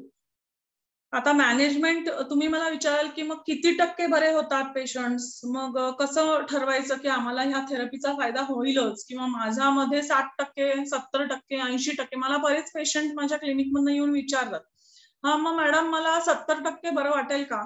मग असं नाही सांगता येत, कारण की तुम्हाला पार्किन्सन्स कुठल्या वयात झाला किंवा तुम्हाला किती सिव्हिअरिटीवर झाला, बाकीचे बॉडीली फंक्शन्स तुमचे किती स्ट्रॉंग आहेत ह्याच्यावरती तुमचं प्रोग्नोसिस ठरतं.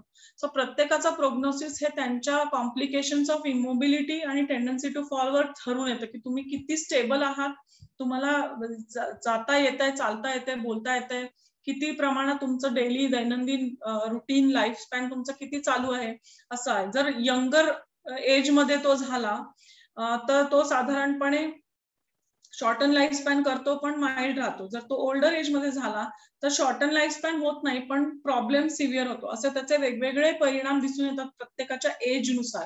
त्याच्यामुळे प्रत्येकाचं प्रोग्नोसिस हे वेगवेगळं असतं. आपण या पर्टिक्युलर डिसऑर्डर मध्ये 30% बरे होतात लोक असं नाही सांगू शकत, कारण की प्रत्येकाचं पर्सनॅलिटी वेगळी असते, हेल्थ कंडिशन वेगळी असते, सिव्हिअरिटी वेगळी असते आणि ज्या वेळेला मला पार्किन्सन झालं ते वय वेगळं असतं. म्हणून आता समरी की आतापर्यंत आपण काय काय बघितलंय की आयपीडी हा मोस्ट कॉमन आहे पार्किन्सोनिझमचा.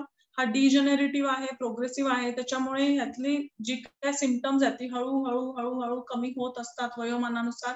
पण त्याला आपण निश्चितच एक आळा घालू शकतो थेरपी घेतल्यानंतर. थेरपी घेतल्यानंतर थोडं बहुत आपल्याला ते प्रमाण पुढे ढकलता येतं. त्या प्रमाणाचा आपल्या बॉडीवर होणारा आणि आपल्या लाईफस्टाईलवर होणारा जो परिणाम आहे तो आपल्याला थोडाफार पुढे ढकलता येतो थेरपी घेतल्यावर. मी असं नाही म्हणणार की थेरपी घेतल्यावर पूर्ण बरे होतात, अजिबात नाही.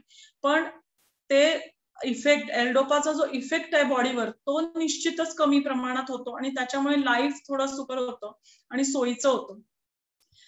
ट्रिमर्स, रिजिडिटी, ब्रॅडिकायनेसिया हे फीचर्स हळूहळू वाढतात. ते क्लासिक फीचर्स आहेत कारण त्याला आपण काही करू शकत नाही. आणि एल्डोपा ट्रीटमेंट मोस्टली डॉक्टर लोक डिले करतात कारण की त्याचे साईड इफेक्ट्स इतके आहेत बॉडीवरती, हे डॉक्टरांना माहित असतं. त्याच्यामुळे अगदीच गरज पडल्याशिवाय एल्डोपा डॉक्टर देत नाहीत याच रिझनमुळे. परंतु आपल्याला तो दोष हाताबाहेर गेलेला पण चालत नाही. डोपामाइन इतकं कमी आहे की बाकीचं पार्किन्सोनिझम एवढं वाढतं की एल्डोपा द्यावंच लागतं मग कुठल्या ना कुठल्या स्टेजला. त्याच्यामुळे आपल्याला जितका डिले करता येईल एल्डोपाला, आधीपासूनच थोडेफार ज्यांच्यामध्ये आता अगदी माइल्ड सिम्पटम्स आहेत त्यांनी लगेच स्पीच थेरपी सुरू करा. म्हणजे त्यांची एल्डोपा घेण्याची जी लांब तुम्हाला म्हणजे जे दिवस आहेत ते वाढवता येतील. म्हणजे एल्डोपा तुम्हाला थोडा लेट घेता येईल, ज्याचा तुमच्या बॉडीवर जेवढा इफेक्ट होतोय तो कमी होईल. आणि मल्टी डिसिप्लिनरी अप्रोच आहे मॅनेजमेंटचा. त्याच्यामुळे फक्त एक स्पीच थेरपी घेतली म्हणजे आता मी बरं होणार असं अजिबात नाहीये. तुम्हाला मेडिकल ट्रीटमेंट, फिजिओथेरपी, रिजिडिटी बॉडीसाठी, जी बॉडीमध्ये रिजिडिटी येते त्याच्यासाठी फिजिओथेरपी, ऑक्युपेशनल थेरपी सुद्धा घ्यावी लागते. कधी कधी तुम्हाला सायकोथेरपी सुद्धा घ्यावी लागते डिप्रेशन आणि ओव्हरऑल अँझायटीसाठी. त्याच्यामुळे तुम्हाला psychologist, neurologist, occupational therapist, speech therapist, medicine आणि रेडिओलॉजिस्ट या सगळ्यांची मदत लागणार आहे. आणि मग मी किती डॉक्टरकडे जाऊ आणि किती मी थेरपी घेऊ, मी त्याच्यापेक्षा काहीच करत नाही असं म्हणण्यापेक्षा वेळोवेळी महिन्यातनं आपल्या अपॉइंटमेंट्स ठरवून घ्यायच्या, त्या बरोबर घरी येऊन आपल्या दिनचर्येतच तुम्ही जर त्या घातल्या, ते व्यायाम सगळे दिनचर्येतच बसवले तर तुम्हाला त्याचा बर्डन येणार नाही.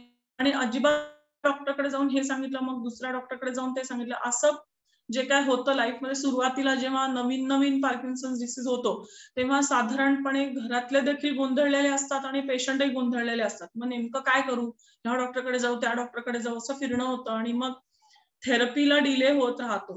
तर असं करू नका. स्पीच थेरपिस्ट, ऑक्युपेशनल थेरपिस्ट आणि फिजिओथेरपिस्ट हे तुम्हाला लाईफ लॉंग आहेत. म्हणजे जशी गोळी आहे तसं हे पण लाईफ लॉंग तुम्हाला हेल्प होऊ शकते. आणि ऑन अँड ऑफ चालते. थेरपी अशी रेग्युलर रोज यायचं असं नसतं. 2 महिने रेग्युलर घ्या, मग त्याचा इफेक्ट 3-4 महिने दिसतो, मग परत काहीतरी वेगळे सिम्पटम्स येतात, मग त्याचे परत वेगळा व्यायाम शिकून घ्या, मग परत 2 महिने घरी बसा. सो असं रेग्युलर रोज यायला लागतो असं नाही. मात्र घरी रोज व्यायाम करावा लागतो. माझ्याकडे रोज आला नाही तरी मी शिकवलेले व्यायाम रोज 2 महिने स्वतः घरी करायचे आणि त्याच्याने निश्चितच फायदा होतो आणि पेशंटला बरं वाटतं. आपल्या इकडे तुमच्या ग्रुपमध्ये आज अटेंड करणारे 2-3 व्यक्ती पण असतील ज्यांनी थेरपी घेतली आहे. ते पण त्यांचे अनुभव शेअर करू शकतात आणि तुम्हाला आता जे काही प्रश्न असतील आजच्या टॉपिक वरती ते तुम्ही मला विचारू शकता.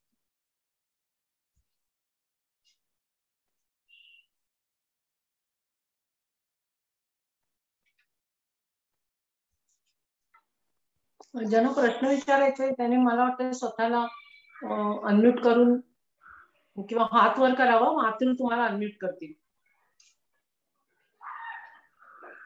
मी विचारू का? हो विचार. मीच तो प्रश्न विचारला होता. आता माझं वय काही एवढं नाही आहे, पण आवाज तुम्ही पाहताय ना, माझं किती 64 वर्षाची आहे मी, पण आवाज माझा असा झालेला आहे. त्यामुळे म्हणजे खूपदा असं फोनवर वगैरे बोललेलं कळत नाही. असं तर कळतं म्हणजे, पण तरी सुद्धा थोडं असं होतं, म्हणून मी तो प्रश्न विचारला होता. बाकी असं तुम्हाला व्हॉइस थेरपीची गरज आहेच, आवाज ऐकून मला कळतच आहे. आणि त्याच्याने सिस्ट बऱ्यापैकी थेरपीने कमी होऊ शकतो. आणि आपण बाकी मी स्ट्रॉंग आहे, बाकी काही मला प्रॉब्लेम नाही आहे. एक हात थोडा कापतो त्याच्याकरता माझी गोळी चालू आहे, ती दिवसा सकाळी 1 आणि रात्री 1, एवढीच आहे. मला तुमच्या आता बोलण्यावरनं दिसतं पण आहे इथे शिरा खूप ताणल्या जात आहेत तुमच्या बोलताना. 7-8 वर्ष झाले हे आहे. ओढून ताणून बोललं जातंय आणि त्याच्यामुळे ते सिस्ट आलंय. तर तुम्हाला रिलॅक्सेशन थेरपी आपण इकडे वोकल फोल्ड रिलॅक्स्ड असून बोलायचं कशाची थेरपी दिली जाते. तर तुम्ही नक्की मी सध्या आता बाहेर मुलीकडे लंडनला, मी इंडियात गेल्यावर मग तुमच्याशी फोनवर संपर्क करीन. किंवा तुम्ही ऑनलाईन थेरपी सुद्धा घेऊ शकता लंडन मधनं आत्ताच. उशीर करू नका, कारण की सिस्ट जर वाढला तर ऑपरेशन करायची वेळ येते. अच्छा, ओके. अच्छा, बोलते मग मी तुमच्याशी नंतर. चालेल. Okay, thank you.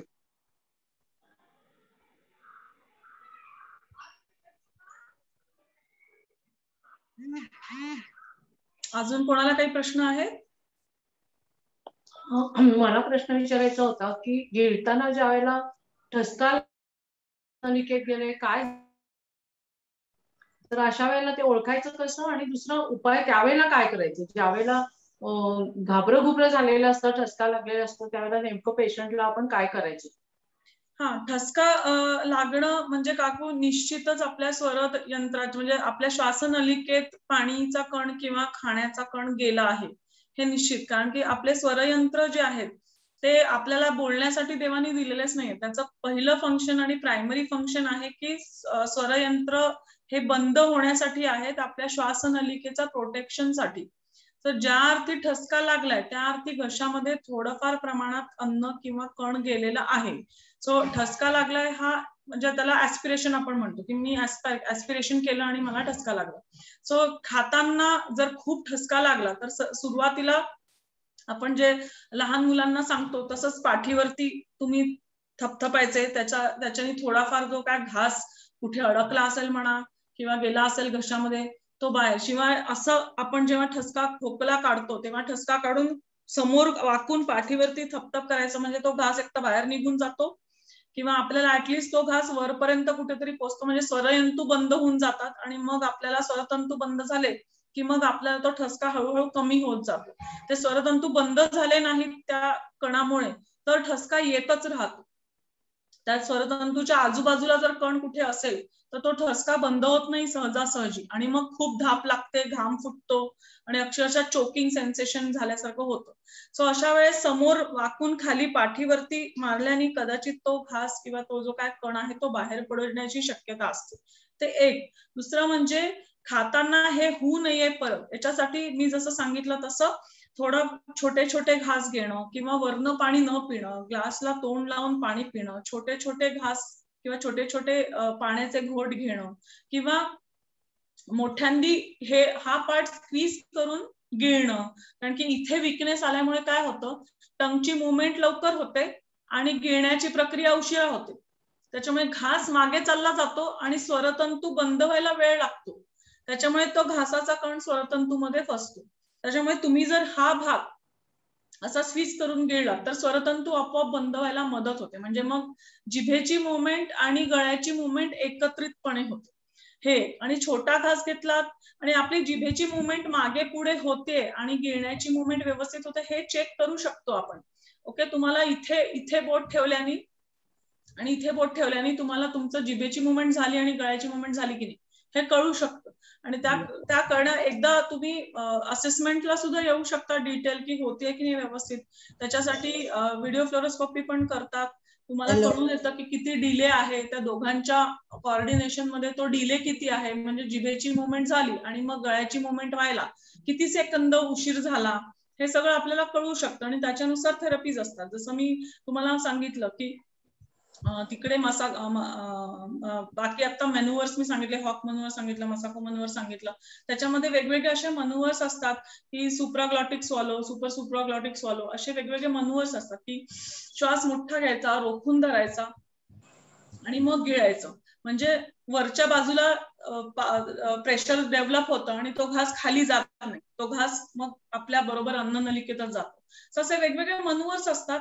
ते जर खूपच ऍस्पिरेशन होत असेल, म्हणजे आठवड्यातनं एखादा झालं तर ठीक आहे, पण रोजच ठसका लागत असेल तर मात्र थेरपी घ्यायची गरज आहे.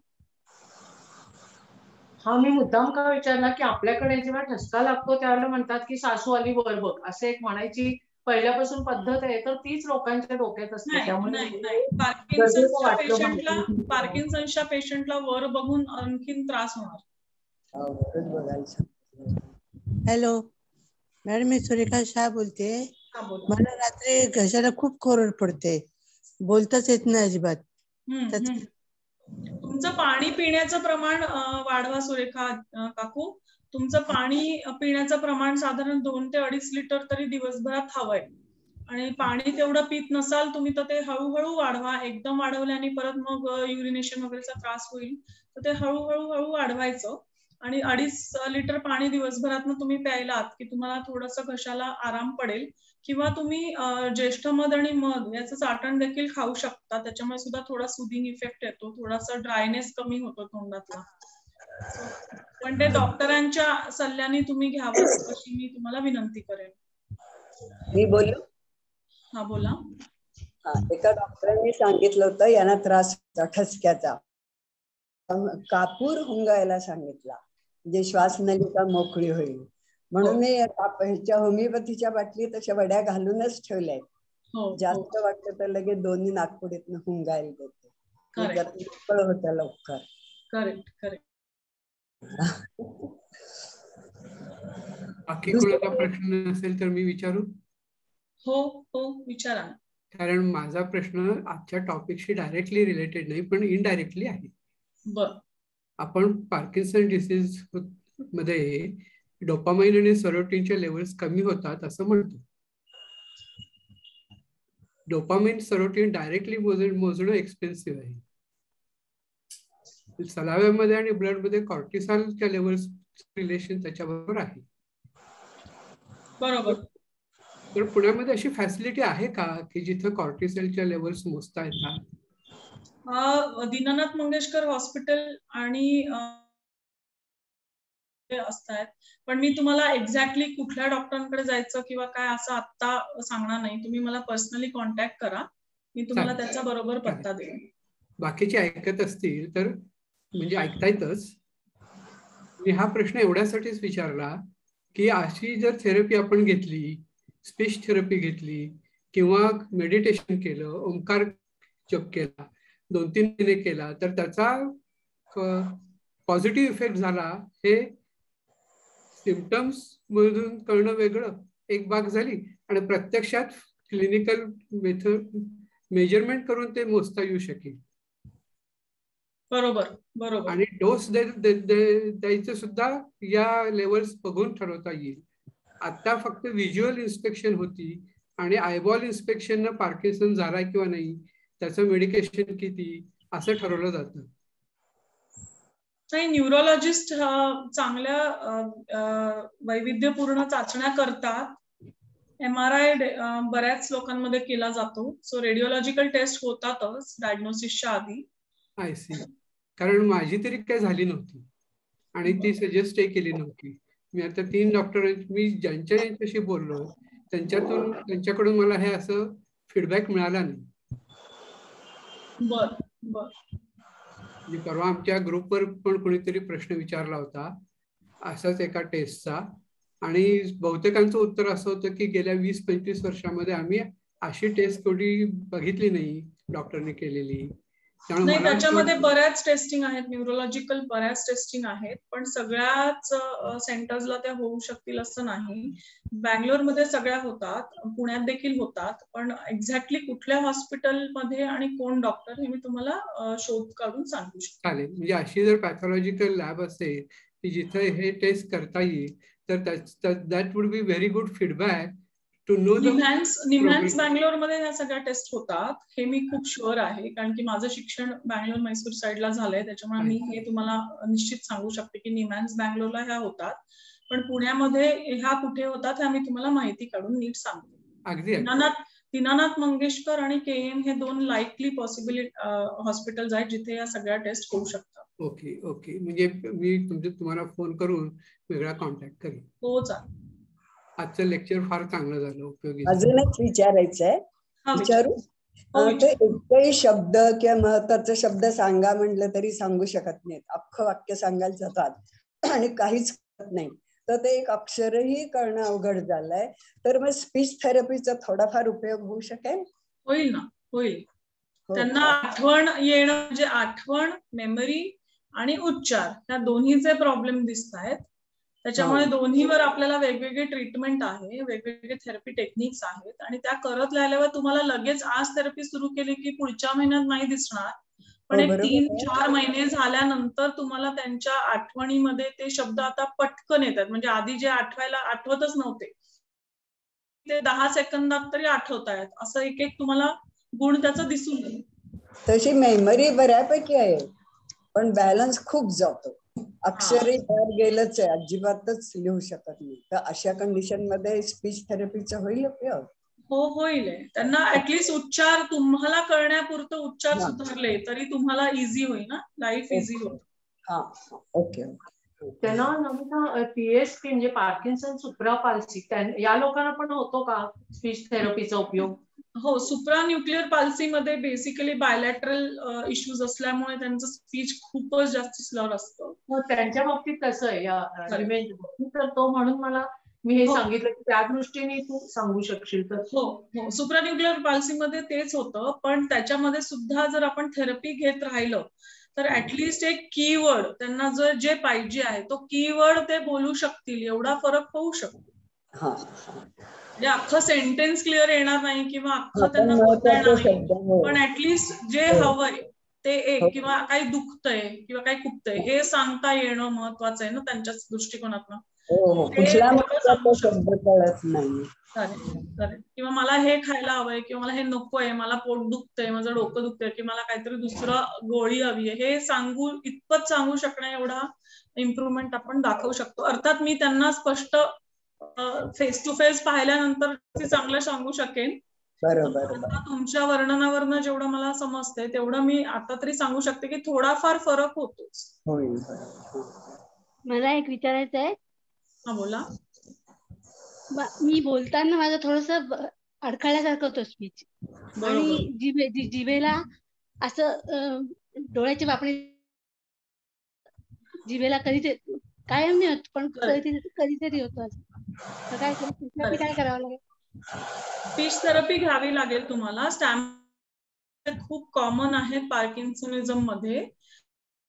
स्पीच थेरपी घेऊन त्याच्यावरती कंट्रोल कसा ठेवायचा, कारण की तुमची डोळ्याची जी फडफड होते ती सुद्धा अँझायटी, म्हणजे आपण जेव्हा स्टटरिंग लाईक फीचर्स म्हणतो तेव्हा स्टटरिंगच्या माणसामध्ये एक ऑब्व्हियस फीचर्स फेशियल टेन्शन असतं, की तुम्हाला जबडा, गाल, नाक फुगणे, भुवई थोडीशी अशी होणे, किंवा डोळे बंद उघडझाप फास्ट होणे, किंवा ओठाच्या वरच्या भागामध्ये थरथर काप होणे, हे सगळे फीचर्स याला सेकंडरी बिहेवियर्स म्हणतात, जे आपल्याला स्टटरिंग लाईक फीचर्सचा एक भाग आहे. सो त्याच्यासाठी सुद्धा थेरपी असते. आणि शिवाय अडखळणं जे प्रकारचं असतं, की काही जणांना माझं असं होतं, काही जणांना माझं असं होतं, है ना, वेगवेगळ्या प्रकारचं असतं. तर त्या प्रकारानुसार त्याला थेरपी वेगळी असते. आणि मग ती थेरपी घेतली की फरक पडत जातो हळूहळू. जसं मी म्हंटल तसं हे थेरपी ही गोळीसारखी नाहीये की आज घेतली की उद्या बरं वाटेल, असं नाहीये. हा एक योगा आहे. तो योगा आपण किती महिने केल्यानंतर आपल्याला फायदा दिसून येतो, तेवढाच आपल्याला स्पीच थेरपीला वेळ द्यावा लागतो. सो योगा आपण साधारण क्लास लावला की एक साधारण 3 ते 4 महिन्यांनी आपल्या बॉडीवर आपल्याला फरक दिसायला लागतात ना. सो तसंच स्पीच थेरपीच आहे. तसंच स्पीच थेरपीच आहे की तुम्ही 3 ते 4 महिने थेरपी घेतली का मग तुम्हाला फरक दिसेल. बरोबर, thank you. Welcome.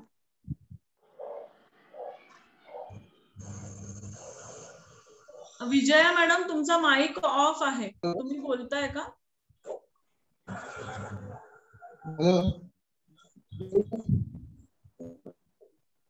Vijaya Moghe madam, तुमचा माईक ऑफ आहे.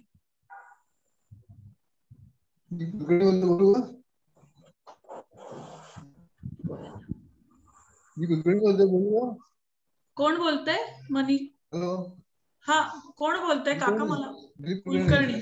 हा, बोला बोला बोला बोला.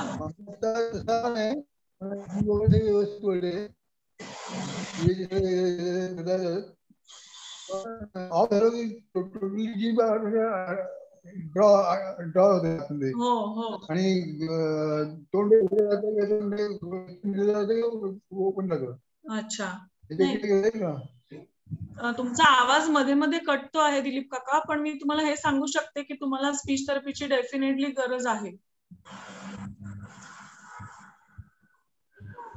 तुम्हाला स्पीच थेरपीची गरज आहे. तुमचा स्लरिंग खूप होत आहे स्पीच मध्ये, आणि तुम्ही जसं म्हणतात जसं जीभ एकीकडे वळते तुमची बोलता बोलता, ते सुद्धा आपण थेरपीनी हळूहळू कमी करू शकतो.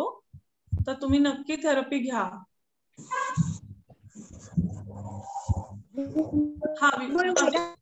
हा विजया मॅडम बोला.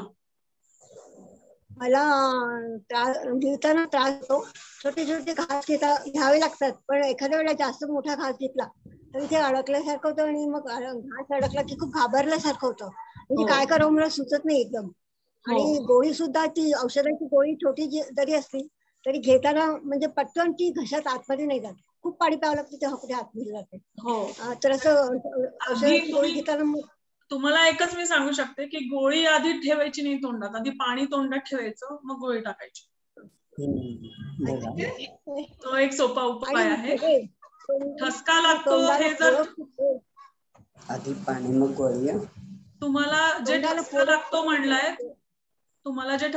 म्हणलाय, ते तोंडाला तुमच्या खूप कोरड असल्यामुळे तो जो घास आहे तो एकजीव होत नसावा तोंडामध्ये, आणि मग गिळताना त्याचे फेजेस असतील की आधी थोडा घास गिळला, मग नंतर थोडा घास गिळला, आणि मग त्यावेळेला स्वरतंतू बंद होण्याची जी हालचाल आहे ती एकसारखी नाही होत. तोंडाचा जबडा हल्ला, जीभ हल्ली की लगेच स्वरतंतू बंद व्हायला पाहिजे, ते होत नसावेत. सो तुम्ही म्हणजे डॉक्टरांकडे जाऊन ड्रायनेस साठी गोळी असते, ती ड्रायनेस कमी करण्यासाठी, तर ते करू शकता. किंवा जसं मी सांगितलं तसं पाण्याचं तुमचं प्रमाण वाढवा. आणि घास घेताना सुद्धा मध्ये मध्ये तुम्ही थोडंसं ओलसर जर खाल्लं, कोरडं खाण्यापेक्षा ओलसर की वरणात भिजवूनच खायचं, किंवा भातच वरणामध्ये, पोळी पण वरणामध्ये किंवा शिकरणामध्ये, किंवा जे तुम्हाला लिक्विड पदार्थ तुमच्या जेवणात असेल त्याच्यात भिजवूनच खायचं. म्हणजे तोंडातल्या कोरडेमुळे जो एकजीव होत नाही हा घास, आणि मग हळूहळू हळूहळू जातो आणि त्याच्यामुळे ठसका लागतो. हे जर आठवड्यातनं एखादा होत असेल तर ठीक आहे, पण हे जर रोज होत असेल तर तुम्ही नक्की एकदा न्यूरोलॉजिस्ट आणि स्पीच थेरपिस्ट आणि स्वॉलोइंग थेरपिस्टला दाखवायला हवंय. आणि उचक्या खूप लागतात, म्हणजे रात्री म्हणजे दिवसातून 4-5 तरी उचक्या लागतात म्हणजे आणि थोडं तोंडाला आणि एवढ्या खूप म्हणजे. एकदा तुम्ही विटॅमिन्स डेफिशियन्सी आहेत का चेक करा, त्याच्यामुळे पण असं होतं. विटॅमिन डेफिशियन्सी आहेत का तुम्हाला हे चेक करा आणि डॉक्टरला कन्सल्ट करा. MD मेडिसिन डॉक्टरला तुम्ही किंवा तुमच्या डॉक्टरला तुम्ही कन्सल्ट करा की हे असे त्रास होत आहेत. मुलगी पण आहे डॉक्टर, तिला म्हणजे ती आता आलेलीच आहे, ती बाहेर गेली आहे. विटॅमिन डेफिशियन्सी एकदा चेक करून घ्या. हा जोशी मॅडम बोला. माझ्या मिस्टरांच्या बाबतीत मला विचारायचं होतं की गेल्या वर्षी त्यांना फेशियल पॅरालिसिसचा अटॅक आला होता. पटकन ते हे बरं झालं, पण त्याच्यानंतर गिळण्याचा प्रॉब्लेम आला. पण मुख्य काय आहे की सॉलिड गिळताना त्यांना आता प्रॉब्लेम येत नाही, फार नाही येत, पण पाणी किंवा कुठलंही लिक्विड जोरदार ठसका येतो. किती वेळा येतो ठसका? दिवसातनं 2-3दा तरी येतो आणि बराच वेळ टिकतो. म्हणजे त्यांना सिंक पाशीच उभं राहून शेवटी ते पाणी पितात, म्हणजे ठसका आला तर खाली पडेल म्हणून. हो नाही, त्यांना थेरपी मॅन्युअर्सनी नक्की फायदा होईल. तर मला त्यांना एकदा बघू दे की ते लिक्विडचं कन्सिस्टन्सी पण बघावी लागते की दुधाची कन्सिस्टन्सी जास्ती लागतोय का, खिरीच्या कन्सिस्टन्सी जास्ती लागतोय का, सुपाच्या कन्सिस्टन्सी, कुठली कन्सिस्टन्सी. नाही पाणी प्यायला तरी होतं. पाणी प्यायला तरी होतं. सो ते आपण व्यवस्थित टेस्ट करून घेऊ. त्यांचं तुम्ही ऍस्पिरेशन किती होतंय, किती प्रमाणात होतंय, कारण की ते धोकादायक आहे. जर दिवसातनं 2-3दा ठसका लागत असेल तर त्यांना निश्चितच थेरपीची गरज आहे.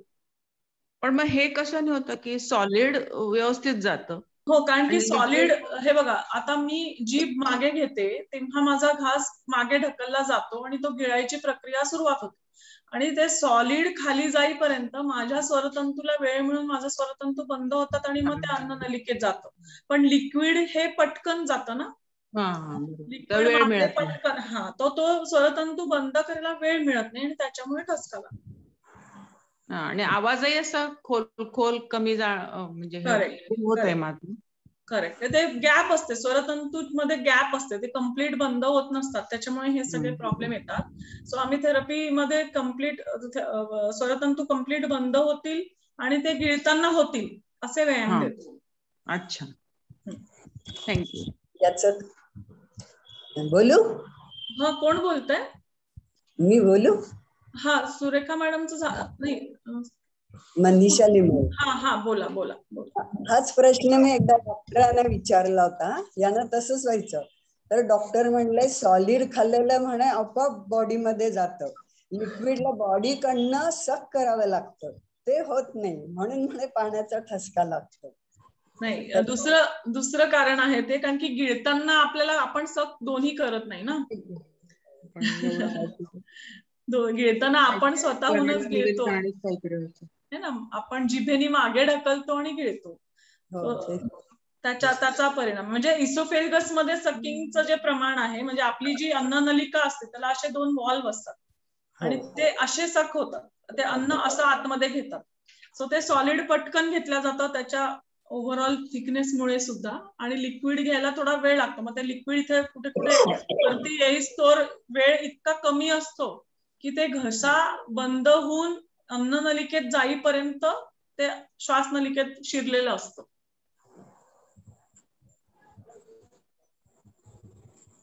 अजून कोणाला प्रश्न आहेत?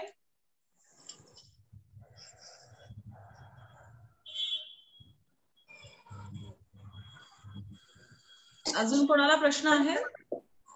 कुलकर्णींना मगाशी विचारायचं होतं ना. हा बोला. आता त्यांना ऑफ पिरियड झाल्यानंतर त्यांना काही करता येत नाही, एकदम आवळलेलं असतं, जीभ पण आत ओढलेली असते. बर, त्यांचं काय वेळ आहे? त्यांचं दर तासाने अर्धी गोळी. त्यांचा डोस जास्ती असल्यामुळे तो ऍक्च्युली ऑन आणि ऑफ पिरियड मध्ये फारसा फरकच उरत नाहीये त्यांच्या, त्याच्यामुळे तसं होत आहे. दर तासाला अर्धी गोळी. काय म्हणालात काका? DBS केलेली आहे इंगळनेरवरती. DBS त्यातून त्याचे पॅरेंटिंग सेटिंग माहिती आहे त्यांचं. नाही फरक पडेल का? मला कळलं नाही काकू, तुम्ही सांगू शकाल का? त्यांची आता DBS केली आहे ऑगस्ट मध्ये. बर बर. त्याच्याने स्पीच वरती काही परिणाम होईल का पॉझिटिव्ह? असा एकदम अचानक सांगता येणार नाही. मला रिपोर्ट्स पाठवा आणि मग ते बघून मी सांगते. रिपोर्ट कसले पाठवाल? हॅलो, रिपोर्ट कुठले पाठवाल? तुमचे पूर्ण आधीपासून गोळ्यांचे रिपोर्ट, पार्किन्सोनिझम केव्हापासून झालाय, कसं झालंय ते मला आधीच सगळं. कोथरूड मध्ये कुठे शिकाय? कर्वेनगर. कर्वेनगर. ठीक. तुम्ही मंगेशकरला अटॅच आहात का? नाही मॅडम, मी KEM ला अटॅच नाही. पण मंगेशकर मध्ये आहेत माझ्या ओळखीचे स्पीच थेरपिस्ट, सो तुम्हाला तिकडे जवळ पडत असेल तर मी सांगेन. तुमच्या टीम मधले आहे का कोणी? ओळखीचे आहेत, माझे फ्रेंड्स आहेत. माझ्या टीमचे नाही आहेत पण माझे फ्रेंड्स आहेत. ओके.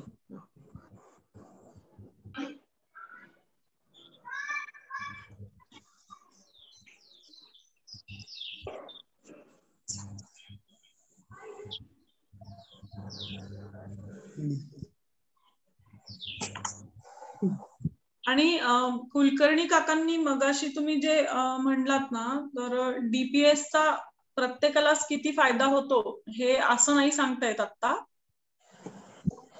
पण तुमचे आधीचे रिपोर्ट्स बघूनच मला तुम्हाला म्हणजे असं मी आधीचे रिपोर्ट्स बघून सुद्धा खात्रीपूर्वक असं नाही सांगू शकणार की फायदा होईलच किंवा फायदा नाहीच होणार. असं आता शास्त्रशुद्धरित्या ते प्रूव्ह झालेलं आहे. माणसामध्ये त्याचा किती इफेक्ट होतो हे ऍक्च्युली ते माणसानंतर केल्यानंतरच समजतं. पण मोस्टली सगळ्या पेशंट मध्ये फायदा होतो असं म्हणतात. पण असं आपण लिहून नाही देऊ शकत की केल्यानंतर हा एवढा फायदा होईलच असं नाही देऊ शकत. म्हणून मी तुम्हाला म्हटलं की मला आधी रिपोर्ट्स पाठवा, मग त्याच्यानुसार मी बघून सांगेन किंवा मंगेशकर मधलं तुम्हाला मी कॉन्टॅक्ट देईन.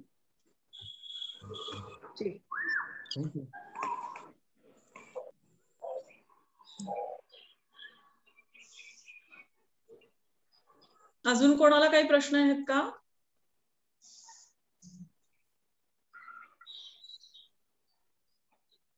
मला वाटतं आता झालेले दिसतात सर्वांचे प्रश्न. ओके, झाले. कोणाला नाही ना विचारायचं अजूनही? आणि जर ज्यांना कोणाला विचारायचं ते ग्रुपवर अजूनही टाकू शकतात, मी तिथे उत्तर देईन. सर्वांच्या माहितीसाठी सांगते की डॉक्टर नमिता आपल्या पार्किन्सन इन्फो ग्रुपवर आहे, त्यामुळे तिथं तुम्ही सुद्धा विचारू शकता. किंवा आत्ता जे कोणी नाही आहेत ऐकणारे तर ते आता व्हिडिओ जेव्हा पाहतील त्यानंतर सुद्धा विचारू शकतील ग्रुपवर. बऱ्याच जणांचं असं असतं की आता त्यांना वेळ नाही होत किंवा काही प्रॉब्लेम असतात तर ते नंतर व्हिडिओ आम्ही युट्यूबवर टाकलेला पाहतात, तर त्यानंतर ते विचारू शकतं. डॉक्टर नमिता यांनी आता खूपच सुंदर सोप्या भाषेत सगळे माहिती जी सांगितली त्यांच्या चार्ट्स मधून सुद्धा आपल्याला खूप छान समजलं. नंतर मला वाटतं की प्रश्नोत्तराचं सेशन पण खूपच छान झालं, कारण बरेच प्रश्न आले आणि त्याला अतिशय समाधानकारक आणि उपयुक्त व्यवहार्य अशी उत्तरं डॉक्टर नमिता यांनी दिली. त्यांचे खूप आभार मानते. त्या आपल्या परिवारातलेच आहेत, पण त्यांना केव्हाही त्यामुळे हक्काने आम्ही या म्हणतो आणि त्या ऐनवेळी सुद्धा यावेळी सुद्धा आता दिवाळीनंतर लगेचच होतं आणि मी खूप उशिरा त्यांना संपर्क केला आणि सांगितलं, पण तरी त्यांनी लगेच तयारी दाखवली. खूप खूप आभारी. आणि आपण सगळेजण शुभंकर शुभार्थी इथं उपस्थित राहता, प्रश्न विचारता, त्यामुळे मग रंगत आपली येते आणि इतरांना पण त्याचा उपयोग होतो. आपल्या सर्वांचे पण आभार. अतुल ठाकूर नेहमीच झूम मीटिंग साठी त्यांचं सहकार्य असतं, त्यामुळे आम्ही सगळं करू शकतो. आणि आमचा गिरीश कुलकर्णी तो पण को होस्ट असतो बऱ्याच वेळेला, त्याचेही आभार. आणि आपण आता कार्यक्रम संपलेला आहे असं मी जाहीर करते.